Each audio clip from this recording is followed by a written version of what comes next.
to Next Stop Everywhere, the Doctor Who podcast.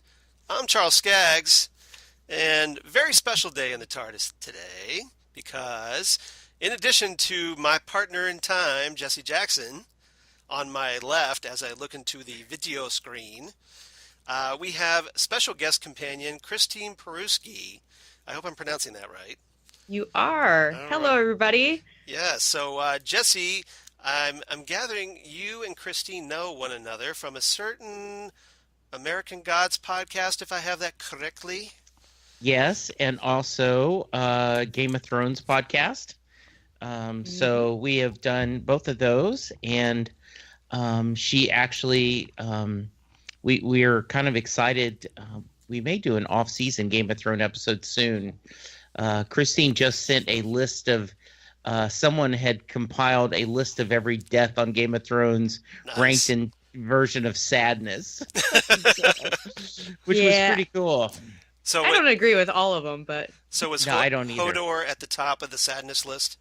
see, that's where we don't agree. He wasn't quite at the top. There was one above him. Ooh, who's the one above him? Or is that a mystery? You want to make everybody watch, listen to the podcast? Oh, no, no, no. It was an old list. People probably already saw it already, but Princess Shireen was at the top of the Oh, list. that's a good one. Yes. Yeah, it's a good contender, but I didn't cry as hard for her. Sorry. Yeah, she got a little extra crispy, but that's okay. Yeah, Ew. Yeah. absolutely. Yeah, I think that's a worth discussing. Though I think Hodor was a little more tragic, and just because it also revealed the whole reason why he was called Hodor. So I thought it had a little more gump. But we're not here to talk Game of Spoilers. Thrones. We're not yet. Yes. Yeah, see, and Christine, in case you can't tell, Jesse and I are really good at digressing. Yes, we are. I see that. Yeah. It's kind of a yes, and- thing on all my podcasts, so I kind of blame myself, but No. And for this episode, I want to be Sir Jesse, Duke of Shakespeare. okay. Do I have in an Not, honor? not Sir Jesse of TARDIS. No, not Sir Jesse of TARDIS. Okay. That is the Doctor All right. Well, title. as I said, we do have special guest companion Christine here. So, Christine, before we get into all the things we're going to talk about as we discuss the Shakespeare Code here, Christine, why don't you tell everybody a little bit about yourself, if you wouldn't mind, and give some background on your Doctor Who background, if you wouldn't mind. Okay. Well, as we've said, I am on two podcasts with Jesse, the Roadside Attractions and Small Council Matters podcasts. And I tend to be the one who corrects everybody. So I get wonderful names like the Mistress of Correction or the Goddess of Correction. So you may hear a little bit of that today. I approve. Sorry. I approve because normally I'm the one doing that with Jesse, as he can probably attest to. Yes. Yes. So good. I get to sit back and relax today. This is awesome. Nice. Well, I actually- I don't have the grand Doctor Who knowledge that you have. I did a bit of a rewatch leading up to this, but I didn't get very far, and I have not seen very much classic Doctor Who. Just Ooh, like that's- maybe a half a dozen episodes. Well, hopefully we can do something about that. But Maybe. I'll try. We'll try. All right. So because I'm a huge geek, obviously, I of course heard of classic Doctor Who a long time ago from my geeky friends. Right. But I'm not much of a fan of shows from that era. They hadn't really quite figured out shows yet, so there's a lot of things that just drive me nuts when I watch those shows. But when I heard that they were going to be doing a reboot, I was totally on board. So my first episode was Rose when it came out. Nice. So you've been watching since 2005 or around there. I have. Awesome. Pretty Awesome. much as it airs, So PVR and all. so like Jesse, you're basically a new Who era person. Yes. Yeah. See, I don't know if you've been listening to any of our previous episodes, but Mhm. I'm an old school fan. So I was the one who got Jesse, who's been kind of like year after year going, Jesse, you really need to watch Doctor Who. And this is before the new series came out in 2005. So I've been like, come on, you'll dig it, you'll dig it. And finally, of course, when the new series came on, he checked it out after he watched Torchwood. Yes. So What? yeah, I did. I watched. That was Torchwood was my gateway drug. I was. which is unusual, isn't it? It is very Yeah, unusual. very unusual. I was listening to a podcast and someone made the argument that Captain Jack was really Malcolm Reynolds, and that and I'm like, oh, that's interesting. And so I went to my buddy Ken Schaefer, friend of the show, and I said I'd like to watch some of the I'd like to know more about Captain Jack. So he lent me his Torchwood episodes. I watched them, and then I said, I really like Captain Jack. Can you tell me what episodes he's on Doctor Who? And Ken says it's just easier to just start. So he gave me Eccleston's first season, and with Charles always saying, you'd like this, you could like this, I went, okay, let's go for it. And then I, just fell in love with the series. And as it continued, fell more and more in love with it. And it has truly been something amazing to explore this culture and these whole series. And so, so I'm right there with you. I originally had not gone through a lot of classic Who's, and when I did them, I did not find them necessarily very accessible. But one of the things Charles and I have done through this is, we've gone through, he selected definitely episodes that would work from a modern viewing point to get me acclimated, almost developing a taste for it, the same way you have to develop a taste for beer or wine or, something, a different kind of cuisine. And now then, my palate is wide enough that almost everyone he can get me, we enjoy. So that's, that's Charles's evil plan. I slowly worked my way into his brain and did a little tweaking, but when he wasn't looking. But no, thankfully he was willing to try out some Doctor Who, and the rest is history. So I'm slowly getting. He's not quite there yet, but he's kind of gotten into it, and he actually likes like the third Doctor, John Pertwee. That's one of his favorites now. So. Yeah, so far I just have really been impressed. So so that's how you discovered. Do you have a favorite Doctor, Christine? I cannot narrow it down to just one. I'm weird like that. I don't have. Do you have like a top? Do you have like a top two? I have a top two. Okay, what's your top that two? would be Tennant and Smith. Okay, that's a good strong top two. Well, yeah. Yes, Tennant grew on me. He didn't catch me with that first episode. He was kind of out of it for most of that first episode. But Smith had me with fish sticks and custard. Yeah. I agree. I think Matt Smith definitely had a stronger first episode than David Tennant had. Absolutely. So yeah. All right. Let's see. So, do you have a favorite companion? That I do, and I haven't heard a lot of people agree with my favorite, and that is Donna Noble. Nice. I'm a big Donna fan, and Jesse not so much. That's right. Yes. Jessie, she is the most important person in the universe. The Doctor said so. Yes. I will tell you that and she has the most heartbreaking ending. Yes, she does. Thank you. I'm glad we all agree on that. And I also find the more I watch Donna, the more I appreciate her. And as you watch her, you get more and more the nuances of the performance. So yeah, she's, Martha is my favorite companion. So this episode already, it started as a 10 and I had to look for reasons to downgrade it when we get to our score. But, you can give an episode a 10. It's allowed. Yes, I have. I have learned to appreciate, the beauty of Donna, and I find great joy that you think of her as one of your favorites. I mean, that's just wonderful. Well, one of my big, selling points for Donna is that she, unlike it seems like every other companion, is not enamored of the Doctor, Right. And I don't mean like in love. Not all of them are. I mean, obviously Bill's not, but it seems like their world revolves around the Doctor. But Donna, no, he's an equal. I mean, I think the one that really showed this is that they did a whole episode of the Doctor without her there because she just didn't want to go. And, like, he kept trying to convince her, let's go, it's going to be great. And she's like, no, I'm having a spa day. And not a single other companion would have done that. Not a single one of them would have said, you know what, I'm not going with you. No, the doctor's going somewhere. They all have to be with him. They have to be with him. But Donna is like, this is my trip. And, yeah, I'll let you be my tour guide. But, if I want to stay back, I'm going to stay back. So she's her own woman, very strongly her own woman. And I love that. Yeah, that was one thing that, as an old school fan, that old school fans really like Donna, because after Rose and Martha pining after the doctors,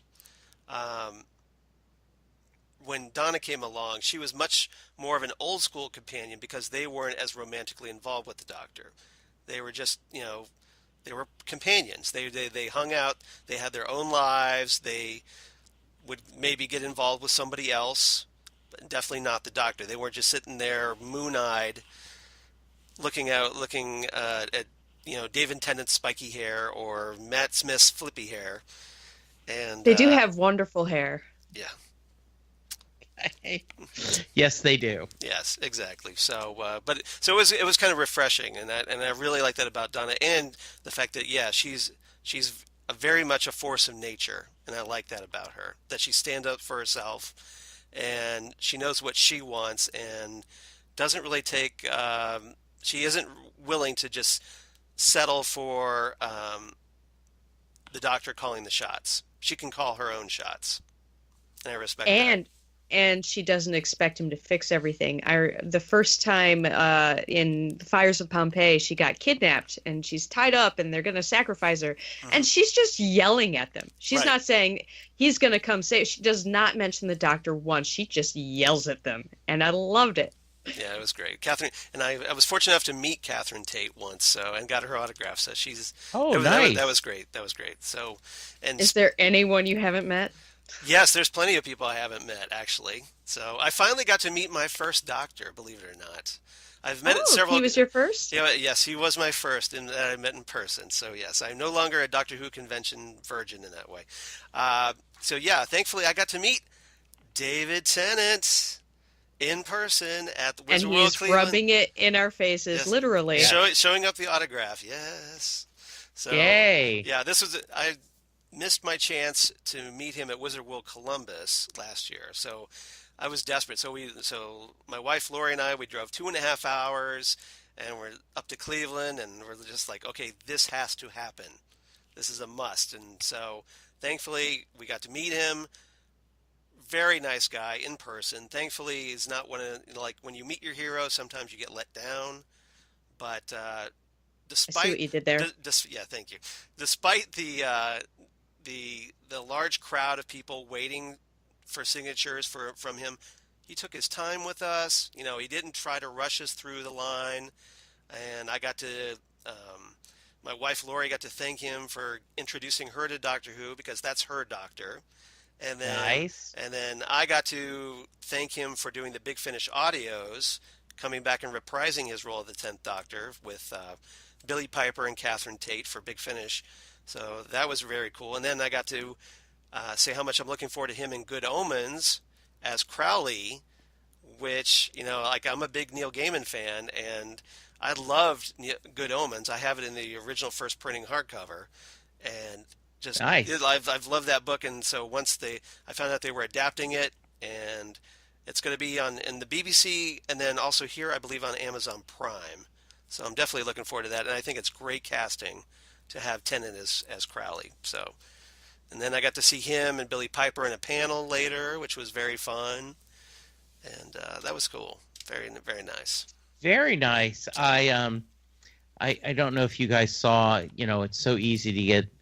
I don't think it was on Twitter. It was on Facebook, but a mutual friend, Emily, posted a picture of her, Tom Zoller, and Neil Gaiman, and Emily has been involved in Discworld, the convention. And so I could not resist. I posted, "Wow, you met Tom Zoller? I can't believe it. How exciting." Oh, yeah, and that guy from the comics, that Sandman guy from comics. And she replied back, "Yes, I have met Tom, and I tried not to fanboy." And yeah, that Neil guy was okay too. So yeah. Very nice. So yes. All right. So, as promised or threatened, depending on your point of view, we are going to talk about the Shakespeare Code here in episode 107. Christine was kind enough to select from a choice of 3 possible episodes, and this one she seemed more inclined to go with, so we're more than happy to talk about this. Jesse and I, big Martha Jones fans, so this is a win for us, but you, not so much. You're not that big of a Martha fan, as I understand it. No, I'm not, but we'll get to that later in one of our topics. That sounds great. Okay. So that sounds great. Let's tease that a little bit. So, Absolutely. all right. So, let's just do a quick general overview before we get into the meat of the discussion. This is written by Gareth Roberts, who wrote other stories: The Unicorn and the Wasp, The Lodger, Closing Time, and The Caretaker. So definitely a writer, and he's also written a number of Doctor Who novels, including The English Way of Death, which is a really good one that Big Finish adapted. And so I definitely recommend checking that out. Really good writer, in my opinion. I loved Unicorn and the Wasp. That's one of my favorites, and which is also a Big Donna episode. Directed by Love Charles. that episode. Directed by Charles Palmer. Charles Palmer, no relation. Smith and Jones, he directed. He also directed Human Nature / The Family of Blood, Oxygen, and The Eaters of Light in the most recent season, Series 10. And this was the second episode of Series 3 in 2007. So, of course, starring David Tennant, Freema, Agyeman. And we had a couple of notable guest cast members in this one. We had Dean Lennox Kelly as Shakespeare, William Shakespeare. If you don't know who William Shakespeare is when I say Shakespeare, that you need to really do some homework. Or leave. Exactly. Just leave. You're not welcome here. Yeah, exactly. Just get off our planet. You're no longer welcome. He was on some episodes of Being Human, the UK version. He was in the 2009 Robin Hood series, and he was in the miniseries Fleming, The Man Who Would Be Bond. Which Who was he in Robin Hood? I'd have to look it up. I don't think it was anybody notable. Yeah. So yeah, unfortunately, my knowledge only goes so far. So, and then we also had Christina Cole as Lilith, one of the Carrionites, the lead Carrionite in this role. She has a cameo in the Bond movie Casino Royale as the receptionist when Daniel Craig's Bond checks into his Bahamas resort. So she's in that. She's also in the movies Jupiter Ascending, and she was on an episode of the late lamented Human Target TV series, which I really liked. So, and then we also had Chris Larkin, who played Lord Chancellor Linley.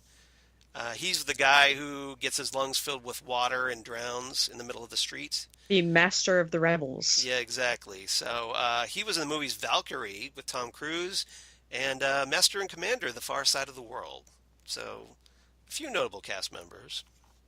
So, yes. Oh, David Tennant has quite the history with Shakespeare himself. Yes, and I think that's a great opportunity that you so subtly worked in there. I liked how you did that. Well, so, why don't you tell us about that? The Doctor is a big fan of Shakespeare, and I think it may be because Tennant has done a little Shakespeare himself. He played Hamlet in the 2009 Royal Shakespeare Company's TV movie. Mm-hmm. Who's also Richard II in their 2013 TV movie. And he and Catherine Tate, my beloved Donna, were Benedict and Beatrice in 2011's Much Ado About Nothing. Nice. So I love that. I love that play. Yeah, and Charles, wasn't the reason why we did not get a full season and we got the series of movies is because specials, he was doing the Royal Shakespeare Company? Yeah. That was in 2009, so he's probably filming Hamlet. So that would work about the timeline. That would actually work pretty well because that was with Patrick Stewart, I believe. And I actually watched that. I actually watched that on television, and that was really good. I liked that a lot. Very interesting Hamlet because it was almost had a more modern feel to it. It wasn't the costuming wasn't as traditional in that production. I don't know if you. Yeah, I saw just a scene on YouTube when I was looking into this, and it was weird. He was wearing like a suit, dress shirt, no tie, and he was in a very empty, big room. So it was very confusing. Yeah, it was. I totally agree that now the Globe Theater. I've actually been to the Globe Theater in London, and Ugh, I yeah, hate you. my wife and I actually got tickets and we watched Henry V there. And yes, the seats are as uncomfortable as you would think because Yeah. they basically tried to reproduce it as faithfully as possible because the original one burned down, I believe, and probably in the Great Fire of London. I don't know, but um, but yeah. So this is a reproduction that they reconstructed, and this is the same Globe Theater where they filmed this episode, the Shakespeare Code. So this is one of those like, okay, they filmed here. We have to go to this, and it was Sure, I could see that. I'm familiar with yeah. that. But I did I go did ahead. a Dresden Files trip to Chicago myself, so I understand. Yeah, and they definitely promote Tennant as one of their lead actors that have performed Shakespeare, which I think is very interesting. That they have like they have the pictures up there, and a nice little not really a plaque, but it was just more of a presentation, like a display, showcasing him as one of the more notable actors to perform Shakespeare. So very cool. If you get a chance to check it out, definitely recommend it. Good. Very Hope I nice. do. Yeah, please do. All right, so let's dive right into the big discussion. Unless there's anything else you want to talk about before we get going. All right, didn't want to rush you. So let's talk about topic number one. Do you want to read it, Christine, since you're more theatrical? Oh, sure, All sure. right, do you have it right there? I do. All right, yeah, go ahead. The time is out of joint. Oh, cursed spite, that ever I was born to set it right. Very Hamlet, nice. Hamlet, Act 1, Scene 5. And this is about the 10th Doctor and Shakespeare. Yeah. So I want to get everybody's thoughts. Very nice, Christine. Very well done. Like that. Um, I do too. yeah. Very nice. So I want to get everybody's thoughts on obviously the 10th Doctor in this story, introducing Martha, taking her on her first trip, and he's hooking up. They get involved with Shakespeare, who the Doctor sees as something of I want to say a um, more of a not really contemporary, but just a peer, as in the sense that he's more of an intellectual, and the psychic paper doesn't work on him. So I want to get your thoughts on those two characters interacting and what you thought of the 10th Doctor in the story. So, Christine, why don't you start off? We'll go from you, and then we'll head to Jesse. Let's see what you guys think. Well, the Doctor is definitely a ridiculous fan of Shakespeare, and I can't blame him. Of course, sometimes it's not the best idea to meet your heroes. His first impression of him was a bit shattering. He expected brilliant words to come out of his mouth, and it was gutter talk. But on the spot in front of a crowd. Of course, his fandom built right back up after having a nice conversation with him, realizing that he really is as intuitive as he seems, and seeing things that a normal person wouldn't see. He could look at the Doctor and he can tell how old he is, and he can tell that Martha is completely clueless about him. He's a mystery to her, even though they arrived together. And even in the end, he's been able to figure out that the Doctor is from another planet and that Martha is from the future. So he is as smart as they say he is, and he's just constantly surprising and delighting the Doctor. And I love the weird reversal of adoration, because people are usually like enamored of the Doctor, and now we get to see him acting that way about someone else. I loved it. That was great. Yeah, they seem to have really good chemistry, I thought. All right, Jesse. So do you have some thoughts on the Doctor and Shakespeare?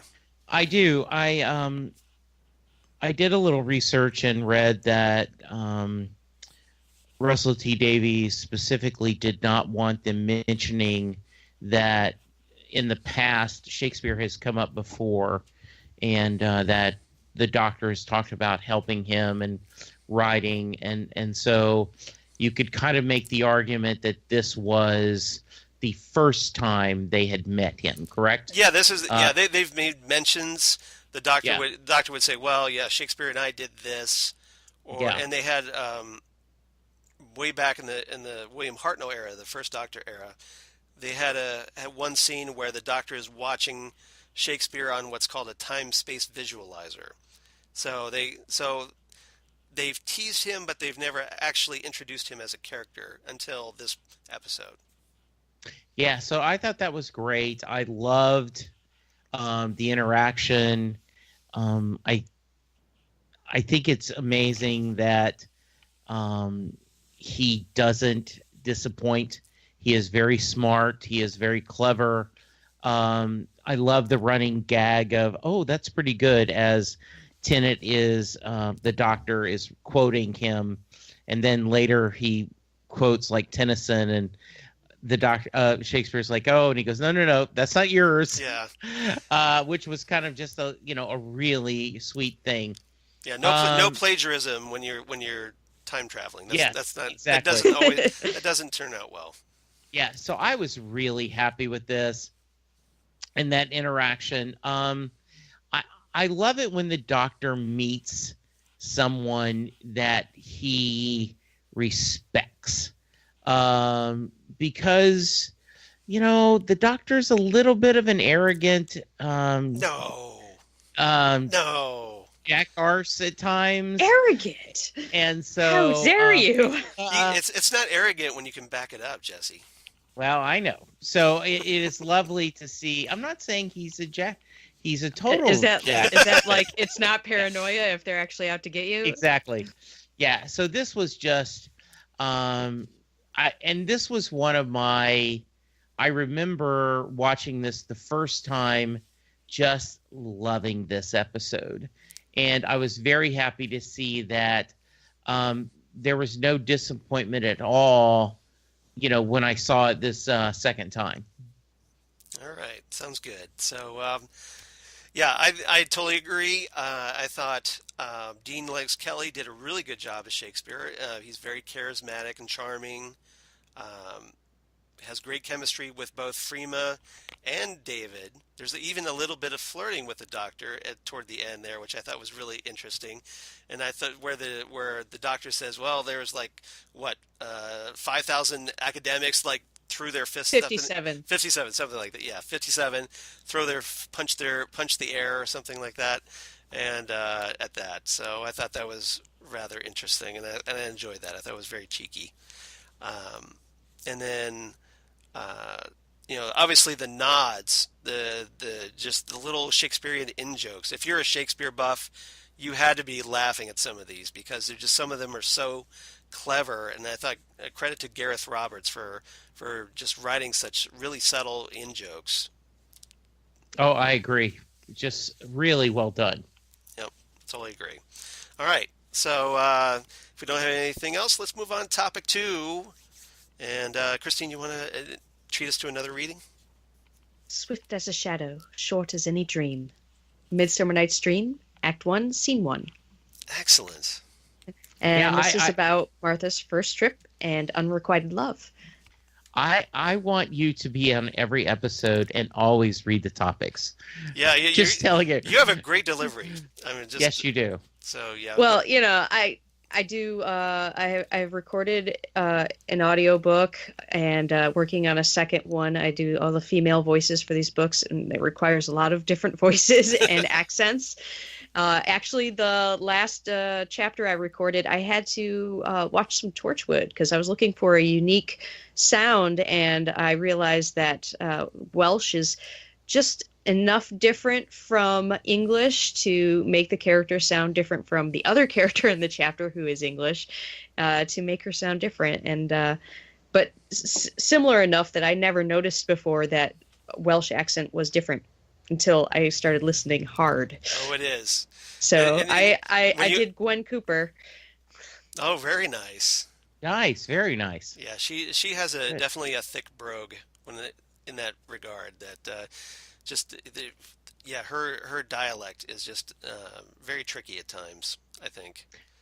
So I am curious if you want to talk about during this point why you don't enjoy Martha perhaps as some other companions. Well, the truth is, it's not that I don't like Martha. It's that I don't like what they do with Martha. I I agree. mean, Okay. she's a fine character. She's very smart. I mean, she's becoming a doctor herself. Hmm. Uh, but this episode kind of starts with the doctor saying, "I promised you one trip and one trip only," and thus begins the rebound storyline. And I'm not a fan of watching this. Like, even Shakespeare at the end spotted that and said that the doctor may never kiss her, and this hurts her. Like, ugh. There's this whole scene, the awkwardness of the bed. She's hyper aware of the two of them sharing such a small bed, and he doesn't think anything of it. I mean, I may be wrong, but I've never noticed anything about the doctor or the companions sleeping. We've never really seen them go to bed. We've never seen them just get up. We never heard them mention, "Oh, I had a rough night." It's just there doesn't seem to be sleep Well, they talk. Well, normally. they. I know that Amy and Rory talked about their bunk beds and complaining about their bunk beds, and Okay. that. But I mean, like, But yeah, we I agree with it. It's very rare. The doctor, as far as we know, never sleeps. yeah. So He having this scene is like super awkward just because we never include overnights. So it's there just to emphasize this unrequited love story. And just to add the knife twist, he brings up Rose while they're sharing the see bed together. that's just cruel because yeah, Yeah, you know it's the whole you never thing want is to bring cruel. up the ex Yeah. when And, you're in, and you have someone with you. It's just it's cruel. And the doctor, okay, generally the doctor is asexual. He tends to tune this out. He's obviously thinking of other things, other time lordy things. Um, is often clueless. Matt Smith's doctor was perfect at that. How clueless he was about people around him, oh, yes. that being so unaware, blissfully unaware, and that so yeah, he just normally he's that clueless, but you think he would be at least a little more sensitive. Oh no, and it's not just that too. Speaking of Rose, Hmm. he's taking her on a Rose rerun. His first three trips with Rose were to the end of the earth, Right. Charles Dickens, and then New York. Well, obviously he can't take Martha to the end of the earth or Charles Dickens specifically, but Shakespeare is another author that he's a fan of. And then after this episode, he takes her to New York. He's just like rerunning Rose's trips with him, and it's just not right. So Well, there was the whole Martha did call him out on that though. she does. She calls. I think Thankfully, it was in the next yeah, episode. At the end of the next episode. I think it was in Gridlock, and when they were in New Mhm. York, it's like, wait, you brought her here or whatever, and Yeah. So like she calls him out on it, but that's the only yeah, time she's aware of that she's on a rerun. She doesn't right. even realize that Shakespeare is basically a rerun of Charles Dickens, and of which he can't do again because he's already been to see Charles Dickens, so he can't see him again, even in another part of his life, because that would really mess things up, right? Yeah. So at least not with that face on. Um, So so did you like or excuse me, Martha? Did you like Martha in series 4 when she returned? yes, We actually, when this whole rebound storyline is over, when she has left the doctor and Right. she comes back, she is great. In fact, most of the time I don't have a problem with Martha. It's just that this she's the rebound girl comes up over and over again through her whole series, and Right. I don't want to watch that. I think most people don't want to watch that. Not it's not even tragic. It's just pitiful. Yeah. Nobody wants to be pitying someone. One of the things Jesse and I have been talking about when we talk about Martha is that that she yeah, it seemed very unfair to the character because here you have a bunch of distraught Rose fans that were watching the show and they were mad that Rose was gone, and here's Martha in her place, keeping the doctor away from Rose. And Oh, gee. so there was that kind of it kind of set the table for a little resentment toward Martha, I thought, especially at the time. Yeah, and then just bringing it up over and over again doesn't help. Right. I feel like Martha could have been treated better. Yeah. That's why I don't like watching the Martha episodes, because she's not being treated nicely, and I don't enjoy watching that. All right. At least the series 3 episodes. Yes. Got it. Okay. I want to talk about Martha's first trip here, and kind of get some perspective on, this is her first trip through time. Although she had an adventure in Smith and Jones, but here she's finally, traveling through time, having an adventure, and she's meeting Shakespeare. And Jesse, I want to get your thoughts on what you thought about Martha's first trip. So, you have to remember that I'm watching this way back in, I guess this is 2006. Yeah, this is 2007. Yeah. Yeah. That this is the modern era had not changed companions yet. So, and I already had a problem kind of as a viewer. Why is he picking up these strays that, we later get it called? So it made sense to me to him to kind of, okay, I'm just going to do this once. I'm not looking for another, I don't want another pet. So that made sense to me. Mm-hmm. Because the doctor he loves to show off, yet at the same time, he doesn't want to get attached to quote unquote another human. I don't need another companion. So I really like this. One of the reasons I like Martha as a companion is that she's a doctor, and she seems to be more self-sufficient than especially Rose. And I know you just talked about Christine, about Donna being, very independent, but I always felt like Martha was too, and that's one of the reasons I liked her. I felt like she was bringing her own set of skills and knowledge. In fact, in this episode, when the doctor says, "I'm a doctor," and Martha says, "So am I." So I was really glad to see that. I loved her questions about time travel and paradoxes, because I think those are realistic questions to ask if you're on okay, do I need to worry about changing things? And I love how the doctor treated her like, oh, you rookie. So I loved everything about this. I loved her worrying about being, a different color, and her concerns about just being in the past.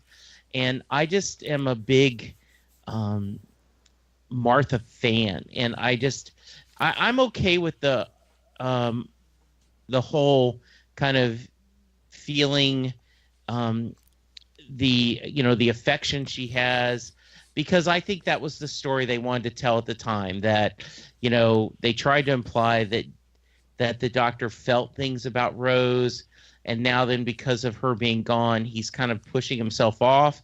And because he is the most interesting man in the world, it would make sense that someone would want to hang with him and be attracted to him. So I loved everything about this companion. I love seeing her interact with them. I love the whole Harry Potter jokes and the idea about magic, and the doctor explaining that what you call a voodoo doll might really be just a neural manipulator. I just think this is awesome. Yeah, I totally agree. And I thought you brought up a good point, because, yeah, this is essentially the first time we've had a black companion in the past. So this is the first time that issue has come up on Doctor Who. Obviously, we've had Bill since then. We had Mickey, but Mickey never got to go back to the past, so it was never really an issue with his character. But Did this not happen in the classic no, thing? there were no black companions.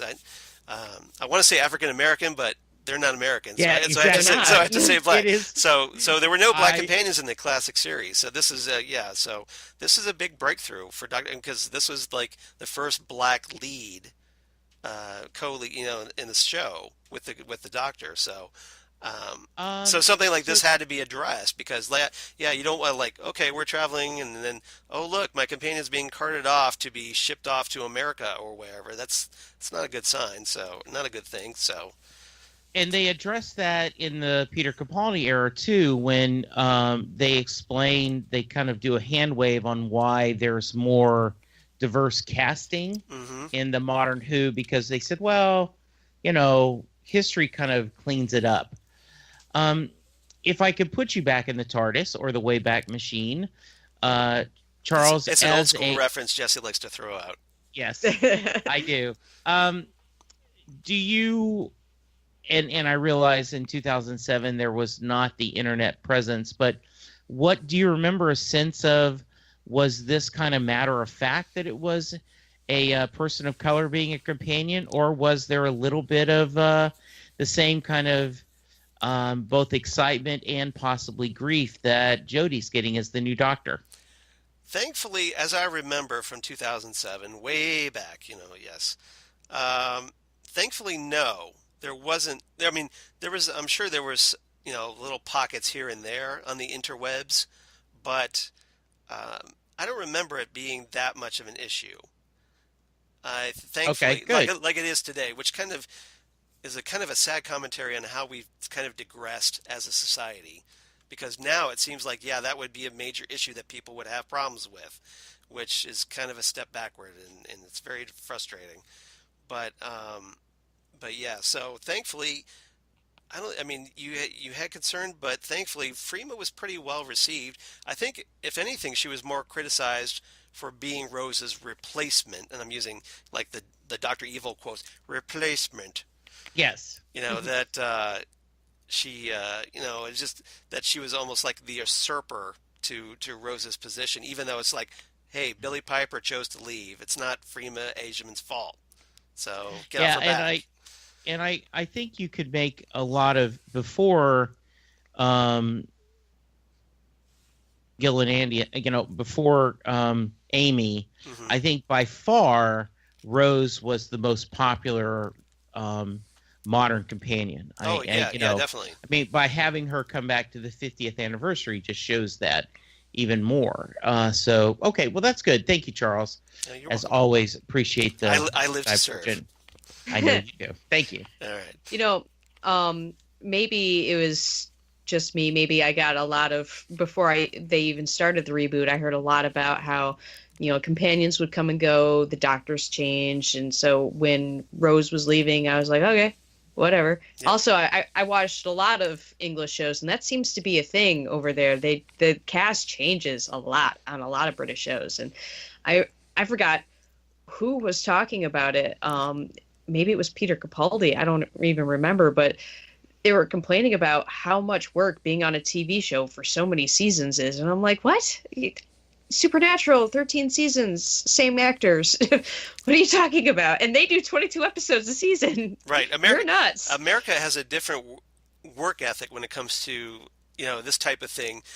Yeah. I think there's just so more afraid of being typecast in the UK, because over there, yeah, you're lucky if you get the same actor playing the same character for more than 3 seasons or series. And it's more of a, like, yeah, they want to be chameleons. They want to just go from role to role to role. Over here, they're like, well, I've got this great This is my gig day as this job. this character. Like, well, yeah, I'll be, even the British actors come over here and they're more inclined to stay on American shows. Like, you have like the Game of Thrones cast. I mean, they've put in several seasons, but Well, one would hope they're yeah, contracted, right? yeah, exactly. But my point is that, like, you probably wouldn't have had that show last as long if it was a UK production. Right. And I had one more note about Martha in this episode that I actually really approved of. See, when Rose went to Charles Dickens' time, she went and changed her clothes to blend in with the surroundings, even though the Doctor never does that. The Doctor's like Yeah, almost he just always wears wearing his own whatever. clothes. Yeah. And Martha didn't even ask that question. She asked tons of good questions about time travel and her being black in, that time period. Didn't say anything about changing out of her jeans and her leather jacket. This just didn't occur to her. And, he was wearing a suit, so she was going to continue wearing her clothes and didn't even notice it. And I loved that. And nobody brought it up either. Yeah, because maybe just they thought she was a performer or something on the stage. So that it was a stage costume of some kind. But you would think, that leather jacket she was wearing might get some attention. And yes, that is a great leather jacket. Didn't they mention the strange clothes once? Shakespeare said that they were rather fitted. Okay, yes. Well, we know we know what was going through Shakespeare's mind. Yes, indeed. Mm-hmm. Shady Shakespeare. Yes. All right, so let's move on to topic number 3. And Christine, you want to treat us to one more? We don't have to pay you, do we? No, not this time. All right. Next time. First taste is free. If you're a professional, I understand. Double, double, toil and trouble. Ooh, nice. From Macbeth, Act 4, Scene 1, and this is about the Carianites and magic. Yes. Yes. So I like that little witchy effect you gave. That was great. All right. So obviously the Carianites. This is the first time we've really had kind of witch-like aliens on Doctor Who, because it's Doctor Who. They can't just be witches. They're going to be aliens that sort of act like witches. And because magic on Doctor Who is always an interesting thing, because generally it has a scientific explanation for it. Again, like it's alien, or there's some scientific principle behind it. Maybe it's like a technobabble kind of thing, but generally, there's some rational explanation. And the Doctor obviously is here when he's confronted with the Carianites' magic, and he's very skeptical. He feels that there's something more to that. So I want to get everybody's thoughts on the Carianites and maybe the Doctor's skepticism as well of magic. So I'll let you, Jesse. You want to go first this time? Okay. I love that often witches are in a triangle treat. Power of 3. Right. A trinity. And thank you. No problem. And it was so it was good to see them. I of course always feel bad for the cold open victim that often happens in Doctor Who, where we get somebody who dies horribly. But that's what makes it so great. I don't know. It is. I just kill the feel expendable bad. character. Yay. Yes. Don't watch any police procedurals, because that's how every episode starts. Yes. So I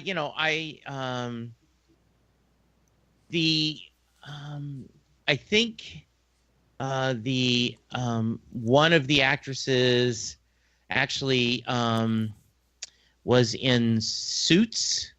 I believe Christine Cole. Yeah, that was Christine Cole. Lilith. Yeah, she was in Suits. Yes. Yes, and so it's always nice to see that they were a fun villain. I loved the idea of power of words. They looked creepy enough. They're beautiful, and then she kind of shows the whole voodoo, yet really there's an scientific explanation for it. Was well done. I think they were great villains, and you wonder if will they ever break out of that globe and we'll see them again. Yep. Ooh, interesting thought. Yeah, we do get to now. We haven't seen them on television yet, which I think is a crime, because I think they would be great I'd love to see them against the 13th Doctor. I think that would be really interesting. Um, Yes. Jodie Whittaker, but they have Big Finish did an audio recently with them where Oh, nice. they go up against the sixth Doctor, Colin Baker, Nice. and his Doctor is a very verbose Doctor who loves the sound of his own voice. So it's a Mhm. great pairing. So check that out if you would. So Christine, what do you think about the Carrier Knights in this one? Well, my favorite subgenre is fantasy, and magic is the staple of fantasy. And I mentioned before that I am a big geek. I used to LARP, and that's how much of a Nice. geek I am. And it was there were a few spells at the LARP that required a character's true name. It was very important true names, and there's always been, this. It's an old concept, the power of words, and one that I love that there's power in what you say, which is true in a sense, even in our world. Um, so I loved everything that came from these witches. I love, the fact that they are our traditional Halloween idea of witches, and there's probably a reason for that. I mean, I'm sure that the Carrionites have slipped through and made themselves known in our world before, and that's where the myth comes from. And um, I love that they speak in verse. It's just wonderful. I wish I could do that, Just off just the cuff. yeah, improv verse whenever I feel like it, but I'm terrible at that. I actually was there was a session of a role-playing game that we had where we had to talk like that. It was a Buffy game, and there was a demon like Sweet that, Sweet made everybody sing, but this one made you rhyme, and I I barely spoke the whole time. I couldn't come up with any rhymes. So Well, I just do what the Doctor did and throw out Harry Potter quotes. those don't rhyme. I know. Well, I mean, it's just end it with a Harry Potter line or Yeah, something. yeah, sure, just You just throw out an you know, Expelliarmus every so often. yeah, oh, that was brilliant. I loved that. Expelliarmus. yes. And I also love the line about, oh, the seventh book, because at the time the It name hadn't of the come out seventh yet. book Yeah, had not yeah. been even the name had not been released. Oh, So But the Doctor's uh, kind of like, yeah, well, yeah, I've yeah. read the seventh book already. You haven't because you're not a time traveler like me. So, yes. mwahaha. Um, and I Sucks love to his be whole you. JK. Yeah. But the I always think of that, Christine, when I'm reading DC Comics. When the demon is around, Charles will know what Yes. I'm talking Yeah, I know about. what you're talking about. There is a character It's that called speaks Etrigan. in Yeah, rhymes. Etrigan Yeah. the Demon, and yeah, his entire speech pattern is in verse. So Oh, his wonderful. iambic pentameter is strong. Mm.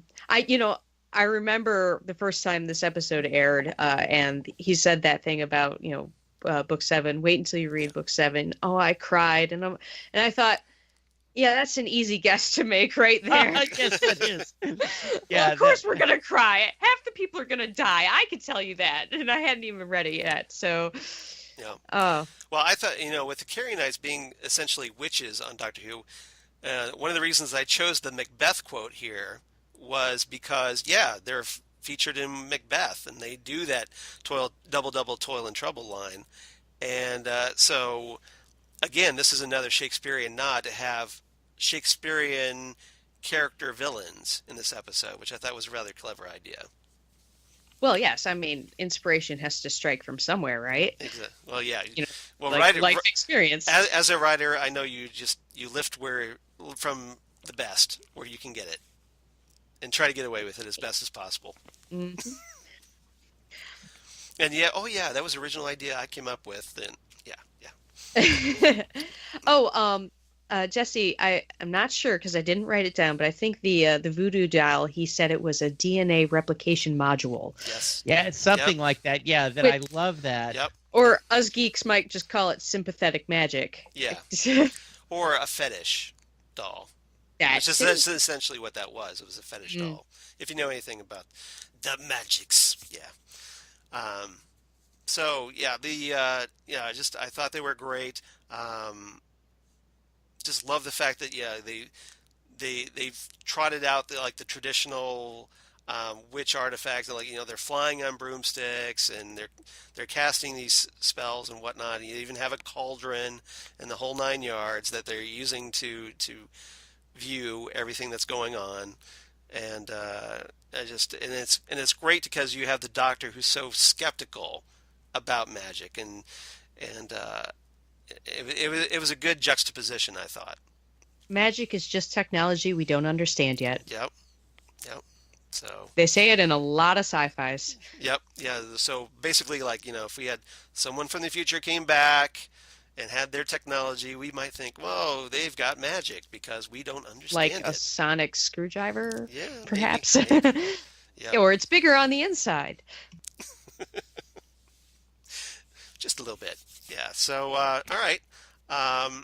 Anything else about this episode anybody wants to talk about before we move into favorite quotes? And Lord Almighty, we have a plenty of the quotes. Oh, tons of quotes. Yes. So, anything else?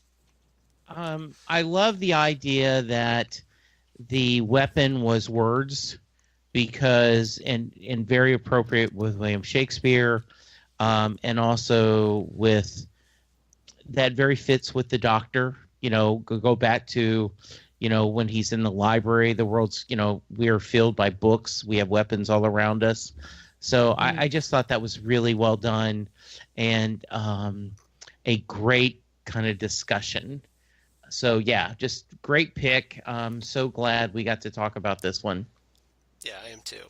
All right. So, Christine, I believe you have one or two quotes you'd like to treat us with. Or 20. Or 20. 20,000. No, I don't no. even know where to start. I've got so many. I'm going to start. Well, my start favorite. start at the beginning, end at the end, and then kind of fill up the middle somehow. Aha. That's what I recommend. Okay. It's good advice. Thank you. So we kind of covered this one earlier, but I'll say it. Yeah. So magic and stuff, that's a surprise. It's all a bit Harry Potter. Wait till you read book 7. Oh, I cried. That's a great quote. So, Jesse, do you have another quote? Yeah, I did, and I really love this one. When Martha Jones goes about the Globe Theater, it's like your police box, small wooden box with all that power inside.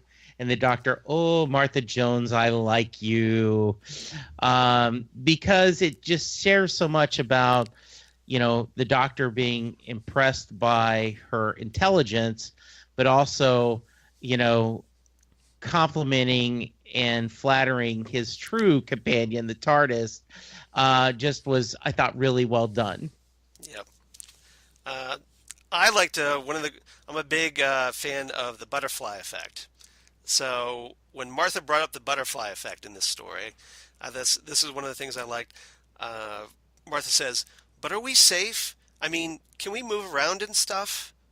And the Doctor replies, "Of course we can. Why not?" Martha replies, "It's like in those films. If you step on a butterfly, you change the future of the human race."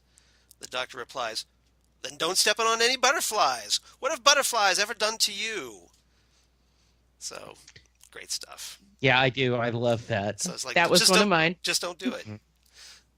All right. So, Christine, you got another one, I'm sure? Okay. Follow up on the Harry Potter one. This is a long one. Yeah, good. I'll sit back and get comfy.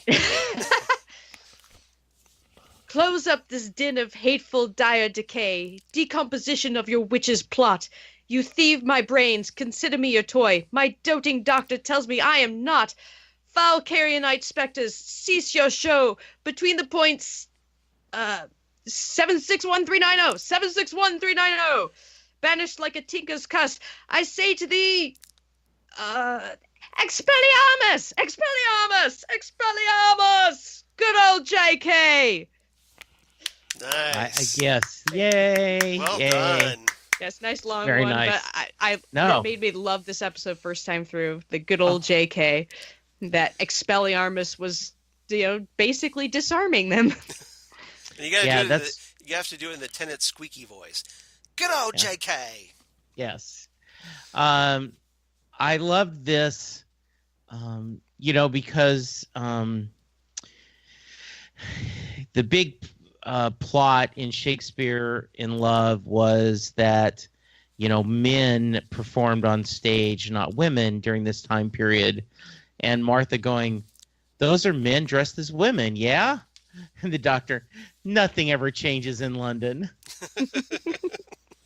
I love that movie too. Yeah, that's a good movie. Yes. Another Martha and the Doctor exchange I liked, where Martha says, "Thing is, though, am I missing something here? The world didn't end in 1599. It didn't. Look at me. I'm living proof." The Doctor replies, "Oh, how to explain the mechanics of the infinite temporal flux. I know. Back to the Future. It's like Back to the Future. The film? No, the novelization. Yes, the film. Marty McFly goes back and changes history." And then Martha replies, "And he starts fading away. Oh my God, am I going to fade?" The Doctor replies, "You and the entire future of the human race. It ends right now in 1599 if we don't stop it." That was one Very of mine. nice. Yep. That's a great one. All right, Christine, any others? Come on, we can all have a good flirt later. Is that a promise, Doctor? Oh, 57 academics just punched the air. I want to know who the 57 academics are. Exactly. So I And guess how did it he is come up a with that number? It's Yeah. yeah. like, does he I have like guess- 57 academics that he has on Yeah. standby or something when he has a problem with this? Well, they have a chat room. There you go. Yes. So I guess it is a discussion, a theory that Shakespeare, if not gay, was bisexual. And so that's where that came from. And so I thought that was interesting because, I don't follow that enough. But Oh, come and on, so, it's the theater. Yep. yeah. So They have I men was, dressing as women. You're on the road, there's Yeah. time to kill, things happen, so I was we're not confused. judgmental. Yeah, no, I was confused when I heard that. So I had to look it up. But yes, great quote. This is I love William Shakespeare saying, "How can a man so young have eyes so old?" And the Doctor just lasted off saying, "I do a lot of reading." And I love the insightfulness of Shakespeare. And I also, the Doctor kind of turning it away is so very much the Doctor. Very nice. All right. I don't have any more because both of you took two of my quotes, so I'm fresh out. So, Christine, if you have any more, you want to go ahead? Well, I'll follow up Jesse's quote with what I think is right after that. And he says, "All the world's a stage." I might use that. That's a good one. That's a great one. All right. We could probably do quotes all night, I would think, on this. So we should probably move on. But unless you have any really great ones you want to... Yes, anyone you definitely want to give up, you want to share, Christine? One last good one. Oh, see, now you're going to make me pick. Yeah, that's the pressure. Okay. This one. All right. Cigarettes. Nice word. I'll have that off you as well. I should be on 10%. Yes, that's very nice. Cigarettes, that seems a little familiar, like, say, the Christmas Invasion. Yes. Where we had I knew I should have known it. I had just done a rewatch, but they weren't close enough for me to remember. Yep. That was the bad guys in the it did look like a cigarette skull. Yep. That's where the inspiration was from. So yep. That was a very inside baseball quote, and I liked it. Yeah, definitely. Good. All right. So let's move on to episodes ratings, and this is on a 10-point scale. So Jesse, why don't you give us your rating, and then we'll go to Christine. So I love this episode. I realized that in the Doctor Who canon, there is no overall, this doesn't add to the mythos that much, but just as far as a wonderful adventure with my favorite Doctor and my favorite companion. So I gave it 9 out of 10 blank psychic papers. Nice. Lovely. All right, Christine, what's your rating?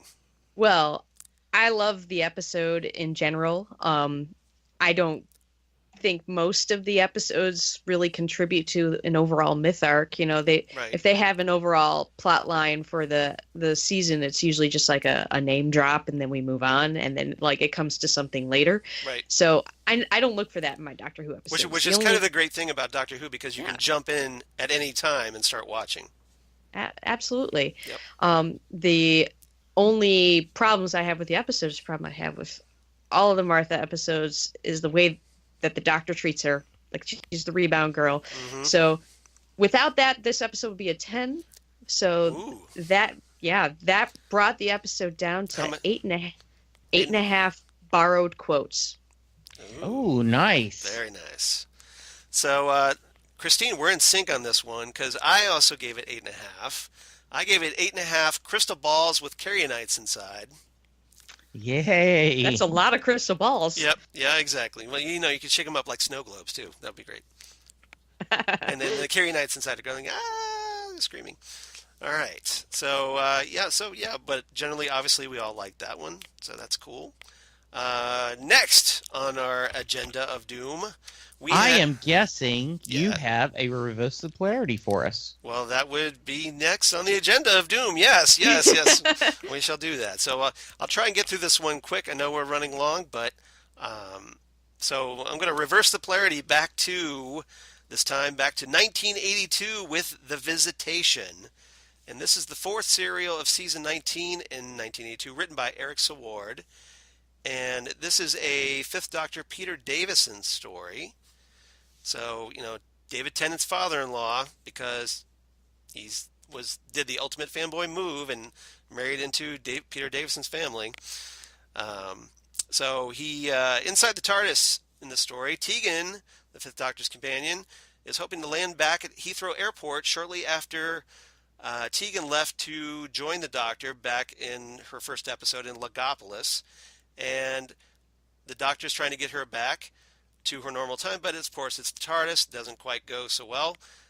Tegan and Nyssa join the Fifth Doctor and Adric in the console room to find out they've landed in Heathrow, but in 1666. And the four quickly go outside, smell some sulfur, and head off to find the source. They're attacked by villagers, but escape. And Richard Mace, a highwayman and proclaimed thespian, so we have a little acting involved in this story, encounter the group and take them safely inside a barn. And while questioning Mace, they learn that some kind of comet landed nearby. The Doctor realizes it was no comet and takes immediate interest in the necklace that Mace is wearing, which is actually a bracelet used for prisoner control. And the group finds some power packs nearby in the barn that realize that there were some survivors from that. And they go to the nearby manor of the person who owns the barn, but nobody answers the front door. And while searching the manor, they find some more power packs, gunpowder, and a mark from a high-energy weapon. And ultimately, this all leads to finding out that the survivor was in fact a alien known as a pteroleptal. And the pteroleptal, his plan, he's not looking to just kind of get some help and rescued. No, he essentially wants to get a hold of the rats and cause a big plague so that everybody will get infected and sick and die, and then he can take over.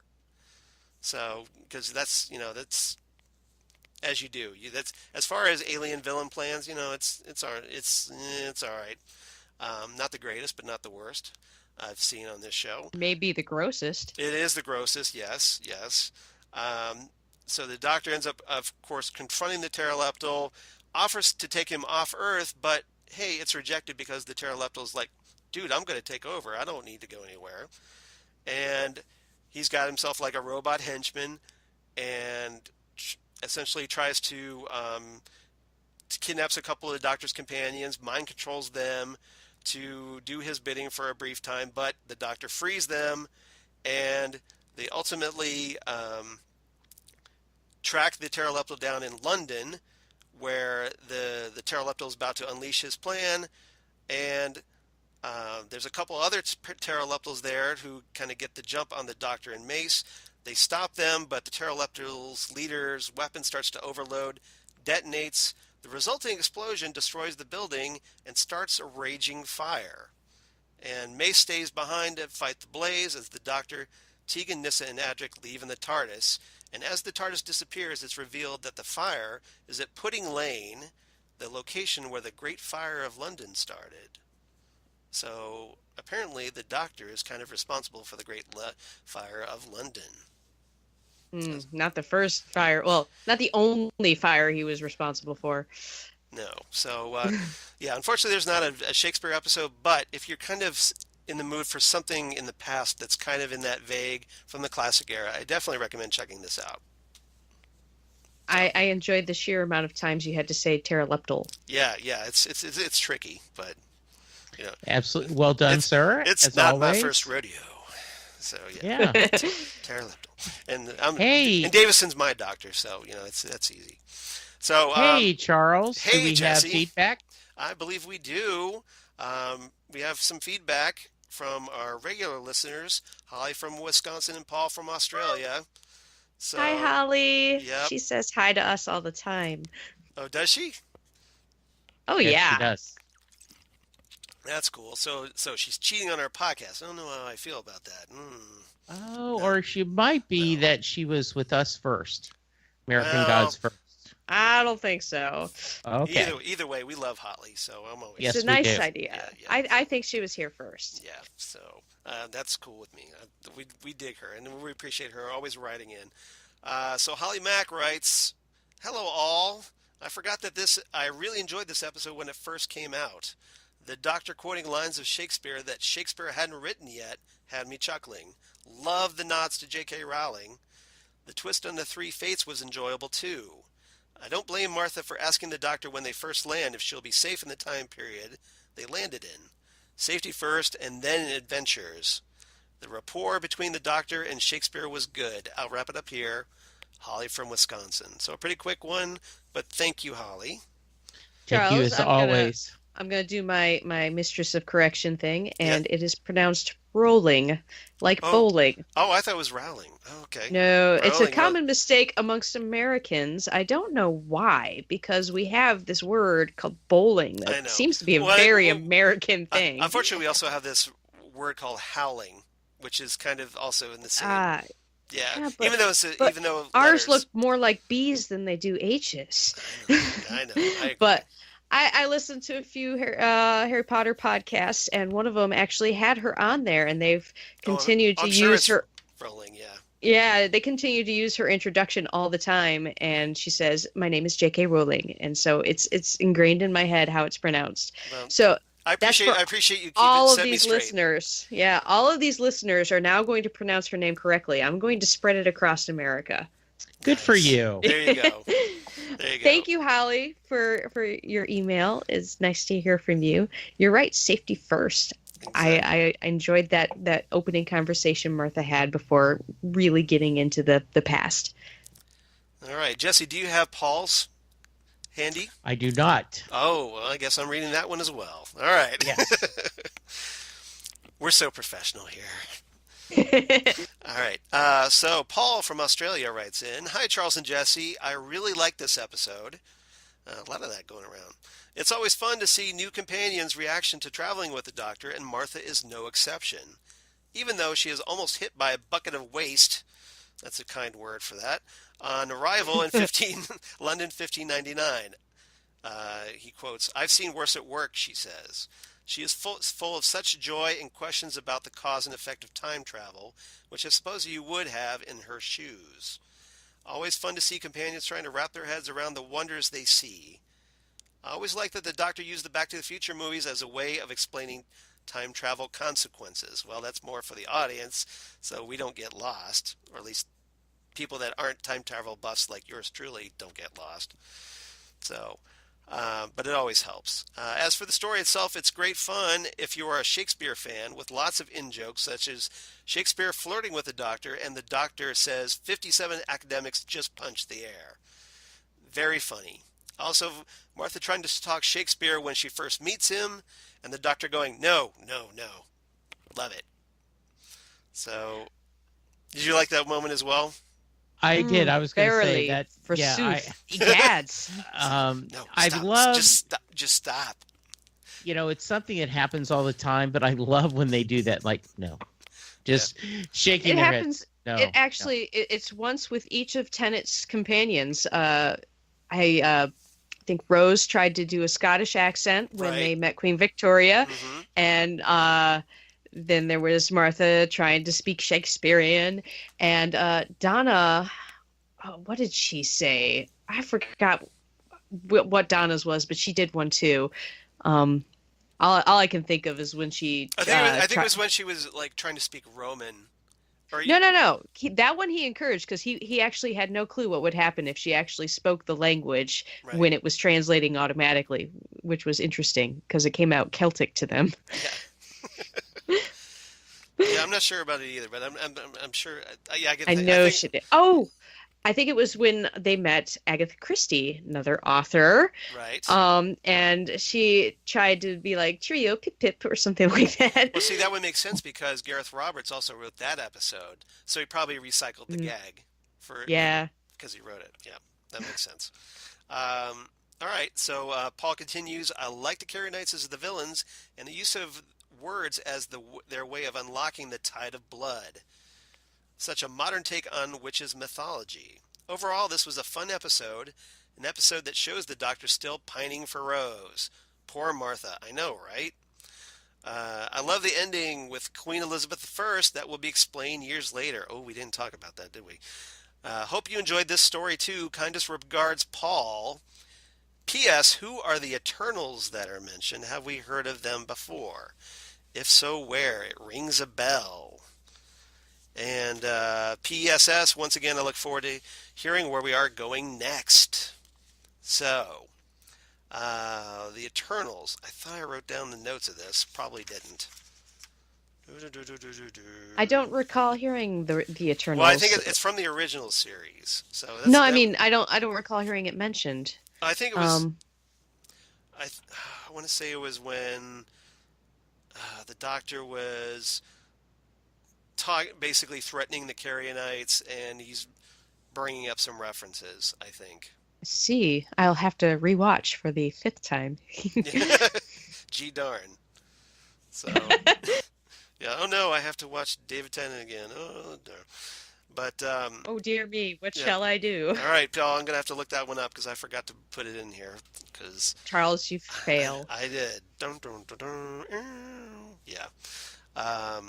But sadly, I forgot. But um, great point about talking about the Queen Elizabeth I because we didn't talk about that. Yes. No, we did not. Yeah, Yes. so that's obviously teased at the end of the episode where, Queen Elizabeth shows up, not too happy with the Doctor. The Doctor doesn't know why, and then Queen Elizabeth orders her guards to go after the Doctor. They end up firing some arrows into his TARDIS, and that's not cool. It's like the TARDIS She didn't do even anything. says off with his head. Right, right. It's like all of a sudden, yeah, she's turned into the Red Queen from Alice in Wonderland.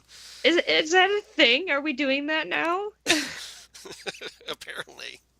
So, obviously, we find out later in the 50th anniversary story, The Day of the Doctor, we finally got an explanation because the Doctor actually married Queen Elizabeth, as we find out. She was one of his wives, and although occasionally confused with the Zygon at the time, but that Did happened. did he did he actually go through with the marriage? I know he As far proposed to her. as far as I understand, he counts as one because they say that the Doctor had had four wives, and apparently she counts as one of the wives.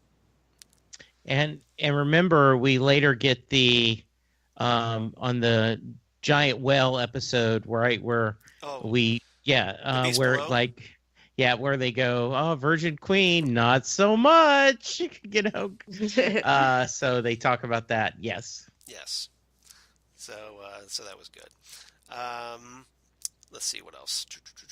Is that why she never married? Because in fact she was married, Yeah, and maybe. she just couldn't tell anybody Yeah, exactly. because he disappeared. It was a secret marriage, and it's like, well, yeah, Yes. she couldn't really back it up, could she? It's like, Yeah. where's your husband? Well, he's kind of tied up traveling through time and space. Sure, right, It's a whatever. good enough excuse for me. I mean, Yes, she's exactly. queen, accept it. Yep, yep. So, all right. So, yeah, next time on Next Stop Everywhere, we are going to talk about, and I'm hoping you're okay with this, Jesse. We're going to talk about Infamy of the Zeros, which is the first Big Finish audio adventure from the second series of 10th Doctor adventures, starring David Tennant and Billy Piper reprising their roles as the 10th Doctor and Rose Tyler. Ooh, that'll And, be fun. yeah, yours truly got his hands on those, so apparently I have to make a special discussion copy for Jesse so that Yes. he can review those. Mhm. Yeah, Jesse's really upset about that. An Yeah, archival exactly. copy. Yeah.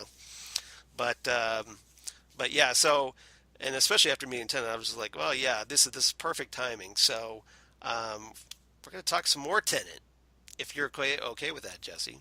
That's perfect. I always love, and we get a lot of nice feedback that we do the Big Finish audios. Yeah, Always get a little bit of love from that. we did a little variety here because yeah, we've talked a lot about episodes, old and new, lately. So yeah, it's been a while since we've talked about Big Finish audio adventures, and I haven't listened to these yet, so I'm dying to. Okay. And, All right. So we'll both come at them pretty fresh. So I'm looking forward to that. So Good. we'll talk about that next time. All right. I'm excited to hear the podcast when it comes out. Yay. Well, we need to have you back, Christine, because I loved having you on the show today. Yes. Aw. Yeah, I totally agree with that. You're You're welcome making us look anytime. bad. I'm gonna have to I'm feeling like you need to be here instead of me. Oh, God, no.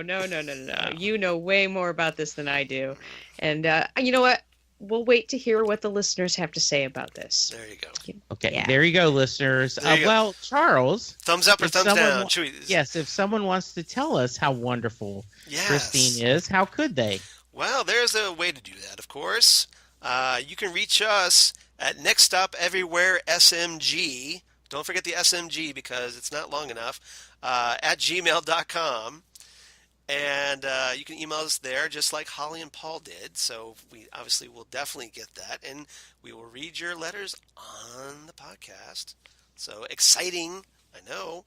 Otherwise, you can reach us on the Twitter machine at NextStopSMG. And again, don't forget the SMG. On our Facebook page, Next Stop Everywhere, the Doctor Who podcast, where we're at 195, closing in on the mighty 200 of likes. So just need 5 more. Come on, everybody, help us out. And Jesse, where on the interwebs can they find you? By the way, I did want to go that we are up to 32 ratings. Yes. With Ooh. 22 reviews on iTunes. Would love to reach past 40. That would just be awesome. So Hopefully you enjoy the please- show. So yeah, please. drop Yes, us a- 5 stars, nothing but love. If you don't, if you don't, that's Yes. cool. We want, we're all about the honesty here. So, Yes, but absolutely. hopefully you like our show and like what we're doing. Yes. I can be reached on Twitter at Jesse Jackson DFW. If you want to hear me rant about Bruce Springsteen and other stuff, I'm on Set Listing Bruce, podcast on this fine network. If you are just catching up on American Gods, let's say you are binge watching it, you can hear Christine, Shannon, and Wendy on Roadside Attractions on this network, where we covered American Gods and discussed each episode. And also, if you are in a rewatching of Game of Thrones, The Small Council Matters, we have discussed 3 or 4 seasons, Christine? What? Small Council of Game of Thrones, we have discussed 7 seasons. Okay. 7. 2, 7. 7, same difference. Well, it was hard to. We Season 1 was a little weird. We that was a post-season 1 where not Okay. everybody was on every episode, but I think by the time we got to season 2, it was all of us. Yes, so we can check that. So, so that's how you can find me. Christine, how about you? Well, Jesse mentioned our other podcasts that we host, but you can also follow my motion graphics work on Vimeo and Facebook at Christine Peruski. I'm also on Twitter at C_Peruski. Very nice. So yeah, please, Nice. I'm gonna have to follow you now because you're awesome. Yes, Well, isn't thank she? you. Yeah. I'm Yes. not very active on Twitter, sad to say. Oh, we need to change that. Yeah. I'll try. All right. All right. As for me, I'm Charles at Charles Skaggs on the Twitter machine, at Charles Skaggs on the Instagram, Google Plus for all you crazy kids in the Google Plus. Shout out to Karen, and Facebook at Charles Skaggs, and my blog of geeky things. If I can get the thing to work in here, come on, you. Damn good coffee. And hot. Damn good coffee and hot, where I talk about all the things we talk about here on Next Stop Everywhere. Doctor Who, sci-fi goodness, comic book goodness, and of course my other podcast for the Southgate Media Group, Titan Talk, the Titans podcast that I do with a certain Jesse Jackson, who's not paying attention right now. I am listening. Titan Talk. I was Yeah. I was hoping you were going to bring it up. Yeah, We we're have had 3 episodes. We are getting a little bit of notice. I am hoping some former Titan Talkers will join us. We are going to record another episode soon where we talk a couple of classic Titans storylines. Yep. And we got some new news on the upcoming Titans TV series for the DC Comics digital service, which is coming out later in the fall. So please check that out. We're just kind of getting it off the ground. So any help you could provide would be great. Let everybody know if they're looking forward to that. Otherwise, you can reach me on my other 2 podcasts, the Fandom Zone podcast, where I talk comic book television shows with Karen Lindsay, friend of the show, and we cover all the comic book shows that are on TV for the week and do our reviews. And also Ghostwood, the Twin Peaks podcast that I did with Zan Sprouse, wife of comic book artist Chris Sprouse, where we talk about, of course, all things Twin Peaks. So thanks everybody for checking those out, and thank you, Christine, for joining us on the podcast. You're more than welcome to come back. If we haven't scared Thank you you for away. having me. Yes. This was wonderful, Christine. I knew you would be a great contributor, and you did not. You lived up to my expectations and, in fact, exceeded it. So We even ran an extra half an anytime. hour long for you, because we normally do this in an hour. So I am sorry about that. no, it's not you, it's us. No, I will tell you, Making me Charles. blush. Charles, we once had an hour and a half Game of Thrones episode, about a 10-minute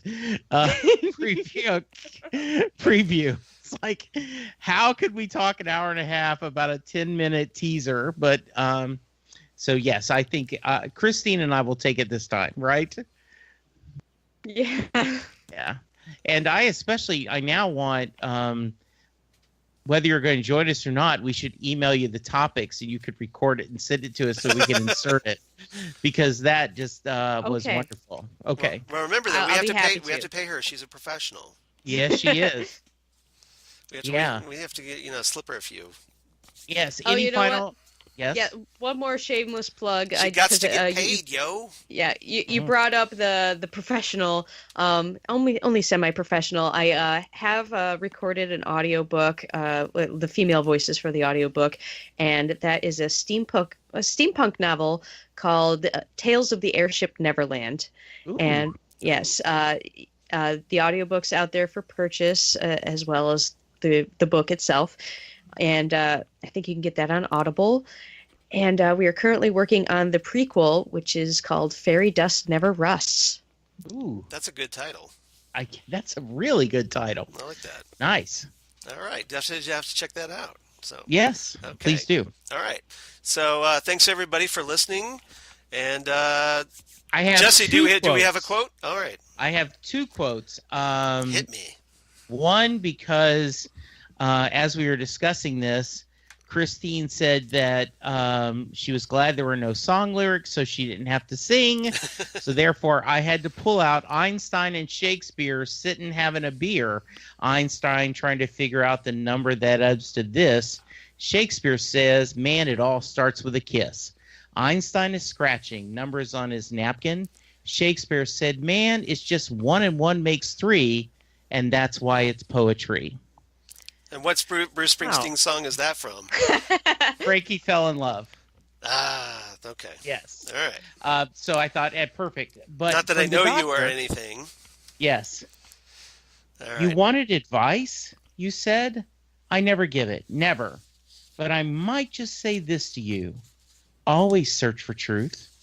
My truth is in the stars, and yours is here. Excellent. And I think right now we should all be searching for truth. Sounds like a great idea. So thanks, everybody, and we'll see you next time for episode 108, right here. Infamy of the Zaros. Come on back. It's going to be good. Bye, everybody. Bye.